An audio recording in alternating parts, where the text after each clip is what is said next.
Mobile আমাদের দিন দিন শেষ করে দিচ্ছে। মোবাইল একটি আজকাল গুরুত্বপূর্ণ জিনিস। হয়তো আজকাল সবাই মোবাইল ইউজ করছেন। তুমি হয়তো একদিন না কেউ থাকতে পারবে, কিন্তু মোবাইল ছাড়া থাকতে পারবে না। আর এটাই জীবনে নেশা হয়ে দাঁড়িয়েছে। দিনের পর দিন তুমি শুধু মোবাইল নিয়ে ব্যস্ত থাকো। তবে এই ভিডিওটি দেখার পর আপনিও মোবাইল দেখা বন্ধ করে দেবে। আমি বলছি বন্ধুরা, এই ভিডিওটি একটু মন লাগিয়ে দেখো। আমি তোমাদের কয়েকটা পয়েন্ট বলছি, তা শুনুন।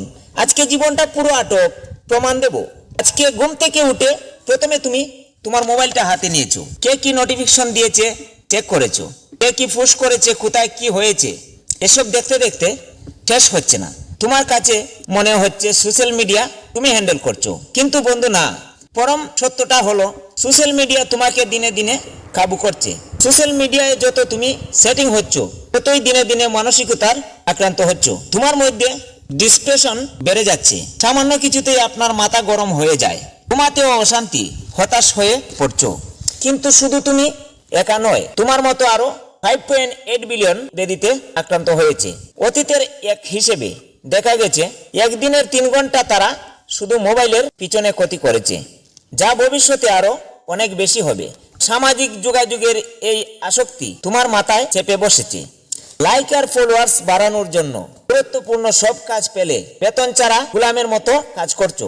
সোশ্যাল মিডিয়ায় নষ্ট করছো তোমার মূল্যবান সময়। কিন্তু কতদিন নিজেকে ধ্বংসের পথে পরিচালিত করবে? এখন আর নয়, থামা উচিত। আজকে আমি তোমাকে একটি মূল্যবান সূত্র দেব।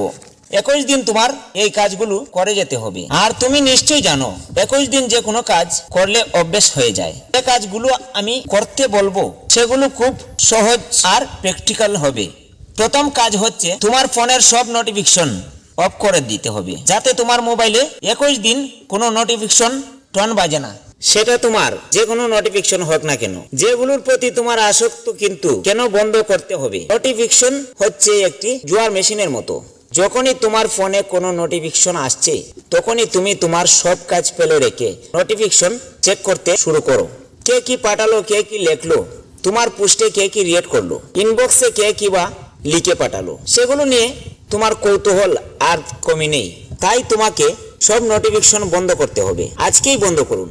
একটি নির্দিষ্ট কাজের জন্য তোমার মোবাইলটি হাতে নেও। তবে তোমার একটা গুরুত্বপূর্ণ কল করতে হবে, তাই তুমি মোবাইলটি হাতে নিয়েছো।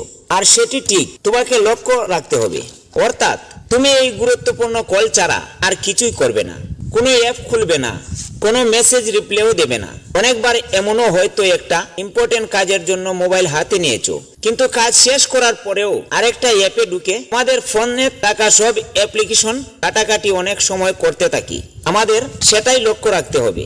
যে কাজের জন্য হাতে নিয়েছি কাজ শেষ, তো মোবাইলটা রেখে দিতে হবে। সব সময় নিজেকে ব্যস্ত রাখুন। হয়তো এখন তোমার কোনো কাজ নেই, তুমি নিরবিলি বসে আছো, তো এখন ভাবছো কি করবে। নিশ্চয়ই তোমার মোবাইল ফোনটি হাতে ইনস্টাগ্রাম বা ফেসবুক স্ক্রল করতে থাকবে। আর স্ক্রল করতে করতে তোমার সময় কেটে যাবে, পর তোমার স্ক্রলিং শেষ হবে না। তাই তোমার খেয়াল করে নিজেকে ব্যস্ত রাখতে হবে। ইম্পর্টেন্ট কোনো কাজে বা ভালো বই পড়ে যে বিষয়ে তোমার আগ্রহ আছে, মোবাইল ফোনটি তোমার কাছে থেকে দূরে রাখতে হবে। সোশ্যাল মিডিয়ায় আকর্ষণ হওয়ার কারণ মোবাইলটি সব সময় তোমার হাতের কাছে, তাই তোমাকে মোবাইল থেকে দূরে থাকতে হবে।